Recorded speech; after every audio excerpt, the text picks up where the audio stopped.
कैसे हैं बच्चों आप सब। क्लास 8 का चैप्टर नंबर 2 हम स्टार्ट करने जा रहे हैं, जिसका नाम है माइक्रो ऑर्गेनिजम्स। सबसे पहले इस चैप्टर में बच्चों हम लोग पढ़ेंगे कि कितने तरह के माइक्रो ऑर्गेनिजम्स को होते हैं, माइक्रो ऑर्गेनिजम्स क्या होते हैं, कितने तरह के होते हैं, हमारे लिए कैसे वो बेनिफिशियल हैं, हमारे लिए कैसे वो हार्मफुल हैं। ये सारी चीज़ें हम लोग पढ़ेंगे इस चैप्टर में। तो चलिए बच्चों, हम लोग स्टार्ट करने जा रहे हैं चैप्टर जिसका नाम है माइक्रो ऑर्गेनिजम्स। चलिए, yoghurt is made by boiling milk and adding some curd bacteria to it. सबसे पहला बच्चों, हम लोगों को अगर दही जमाना है तो हम लोग क्या करते हैं कि हम लोग पहले मिल्क को उबालते हैं, बॉयल करते हैं और उसके बाद से कुछ उसमें कर्ड ऐड करते हैं, कर्ड बैक्टीरिया उसमें ऐड करते हैं। It is then kept warm for several hours. कुछ देर तक इसको, कुछ घंटों तक हम लोग इसको ऐसे ही छोड़ देते हैं। During this time the bacteria in the curd multiply and turn the sugar in the milk into acid. उस टाइम में क्या होता है बच्चों, वो जो 4-5 घंटा हम लोग छोड़ते हैं, उस टाइम में क्या होता है कि जो कर्ड का बैक्टीरिया होता है जिसको हमने ऐड किया है मिल्क में, बॉइलिंग मिल्क में, वो कुछ समय के लिए क्या होता है बच्चों, जब उसको छोड़ते हैं तो वो मल्टीप्लाई होता है। और मल्टीप्लाई होने के बाद जो उस मिल्क में शुगर है बच्चों, जिसका नाम है लैक्टिक एसिड, जिसका शुगर का नाम है लैक्टोज, ठीक ना, उस लैक्टोज को वो कन्वर्ट कर देता है एसिड में, जिसका नाम है लैक्टिक एसिड। तो क्या करता है बच्चों कि वो जो कर्ड का बैक्टीरिया है वो उस मिल्क में पाए जाने वाले शुगर को एसिड में कन्वर्ट कर देता है। तो मिल्क में कौन सा शुगर पाया जाता है बच्चों, लैक्टोज, और कौन सा एसिड में कन्वर्ट कर देता है, lactic acid. The acid makes the milk go thick and inhibits the growth of any harmful bacteria. अब वो जो बच्चों लैक्टिक एसिड का फॉर्मेशन होता है, वो एसिड क्या करता है, मिल्क को पहली बात तो वो थिक कर देता है, और दूसरी बात कि किसी भी हार्मफुल बैक्टीरिया के जो फर्दर ग्रोथ के चांसेस हैं उसको वो बंद कर देता है, इनहिबिट कर देता है।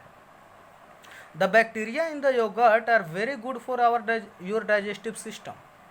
जो योगर्ट में बैक्टीरिया पाया जाता है बच्चों, जिसका नाम है लैक्टोबैसिलस। क्या नाम है बच्चों, लैक्टोबैसिलस। ये जो लैक्टोबैसिलस बैक्टीरिया है बच्चों, जो कि योगर्ट में पाया जाता है, वो हमारे डाइजेस्टिव सिस्टम के लिए बहुत ही ज़्यादा बेनिफिशियल होता है। Find out about probiotic bacteria used in yoghurt nowadays. जो बैक्टीरिया जो आजकल योगर्ट में डाला जा रहा है उसका नाम आप लोग पता करिए। But not all microorganisms are harmful. सारे के सारे माइक्रो ऑर्गेनिजम्स हमारे लिए हार्मफुल नहीं होते, कुछ ही होते हैं, उनके बारे में चलिए हम लोग जानते हैं। ठीक है, चलिए। We see many different kinds of organisms around us.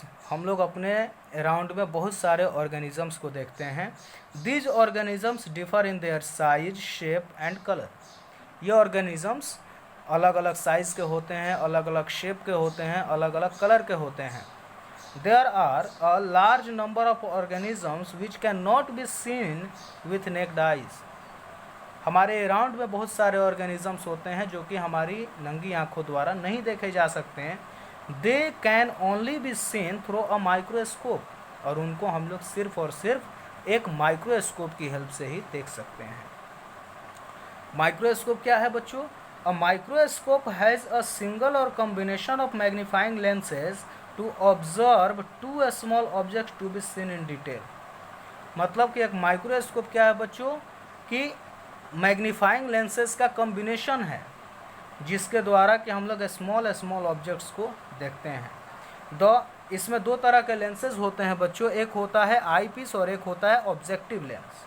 I piece यहाँ पे होता है जिसके द्वारा हम लोग देखते हैं आँख लगा के, और ऑब्जेक्टिव लेंस यहाँ पे होता है जहाँ पे ऑब्जेक्ट रखा गया होता है। ठीक है, अब आगे चलते हैं।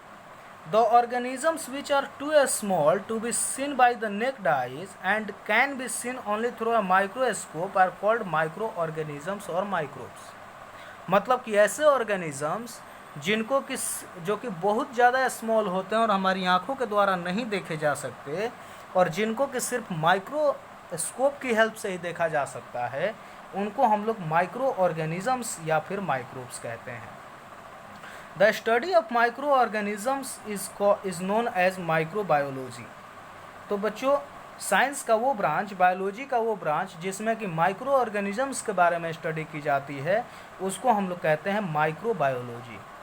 The scientist who study microorganisms are called microbiologist.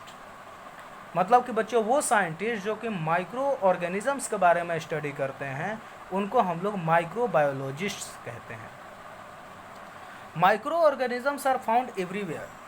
ये जो माइक्रो ऑर्गेनिजम्स होते हैं ये हर जगह पाए जाते हैं, जैसे कि इन एयर, हवा में, इन वाटर, पानी में, इन सॉइल, ज़मीन में, डेजर्ट और मर्सी लैंड, एकदम सूखी जगह पे, इनसाइड द वाटर बॉडीज़, किसी जानवर के अंदर जो कि पानी के अंदर रहता है उसके अंदर भी पाए जाते हैं, इवन इन पोलर रीजन्स, या फिर बहुत ही ठंडा इलाका है उधर भी पाए जाते हैं। मतलब कि हर जगह पाए जाते हैं। They are present on and inside the bodies of living organisms too. ये किसी भी लिविंग ऑर्गेनिजम्स की बॉडी में भी पाए जाते हैं, ठीक ना। तो माइक्रो ऑर्गेनिजम्स बच्चों, microorganisms found everywhere. Microorganisms are capable of existing in extreme conditions of temperature and dryness by forming a hard outer covering called cyst. Microorganisms बच्चों किसी भी कंडीशन में पाए जा सकते हैं, किसी भी कंडीशन में रह सकते हैं, क्योंकि जब वो किसी एक्सट्रीम टेम्परेचर में चले जाते हैं, चाहे बहुत ज़्यादा ड्राइनेस कहीं पे हो, जब वो उस जगह पे होते हैं तो वो अपनी बॉडी के ऊपर एक आउटर कवरिंग बना लेते हैं, जिसको कि हम लोग सिस्ट कहते हैं। तो जब वो आउटर कवरिंग हो जाता है, कवच जो बन जाता है उनके बॉडी के ऊपर, उसके चलते टेम्परेचर का कोई भी इफेक्ट या ड्राइनेस का कोई भी इफेक्ट उन पर नहीं हो पाता। When the condition becomes favorable, जब कंडीशन उनके फेवर में आ जाए, कंडीशन मतलब उनके जैसा हो जाए कि अब उनको लगे कि अब ग्रोथ होना शुरू होगा हमारा, अब हमारा ग्रोथ हो जाएगा, हम मरेंगे नहीं, टेम्परेचर हमारे अनुसार हो गया है, ड्राइनेस हमारे अनुसार हो गया है, तो वो क्या करते हैं बच्चों, they come out of their cysts, multiply and go through their life cycles. तो वो क्या करते हैं कि जब कंडीशन फेवरेबल हो जाता है तब वो अपने सिस्ट से बाहर आते हैं, और वो क्या करते हैं बच्चों कि मल्टीप्लाई होते हैं, और फिर उनका जो लाइफ साइकिल होता है वो अपना लाइफ साइकिल पूरा करते हैं। माइक्रो ऑर्गेनिजम्स में भी unicellular such as bacteria and protozoa.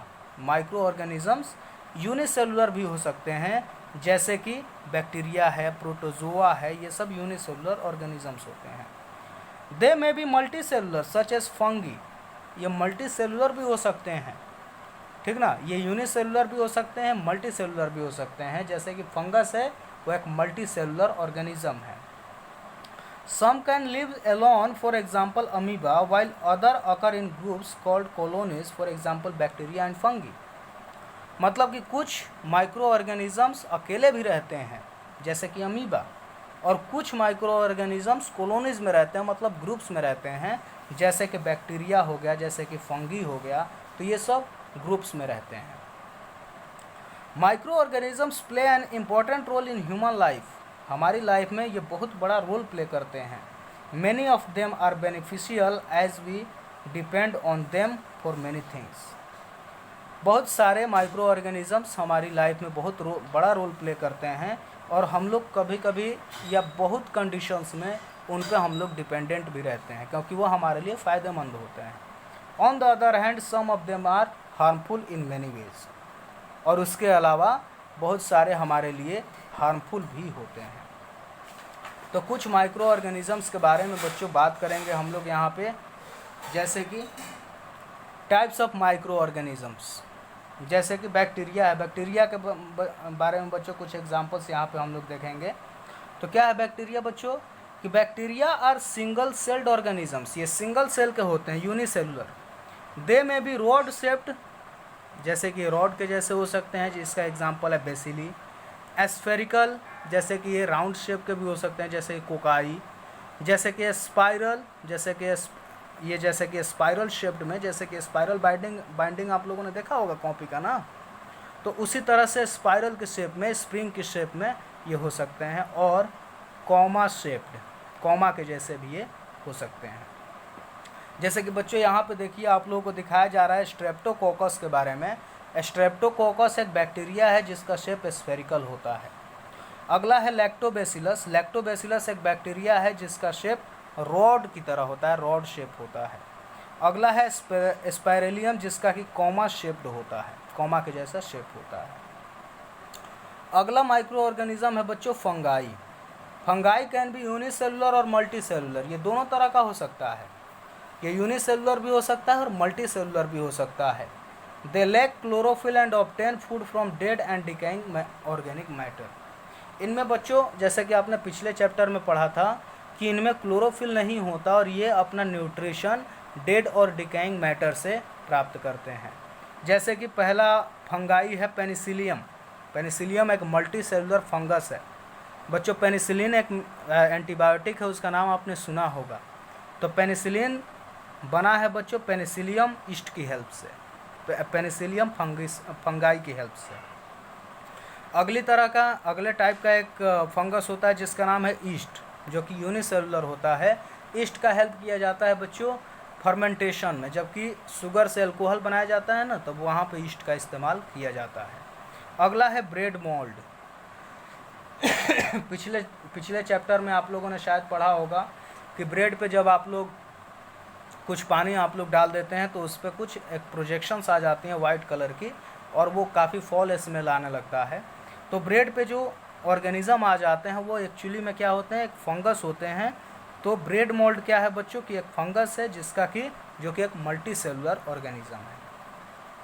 अगला है बच्चों एल्गी। एल्गी एक माइक्रो ऑर्गेनिज़म है जो कि बच्चों यूनिसेलुलर भी हो सकता है, मल्टी सेलुलर भी हो सकता है।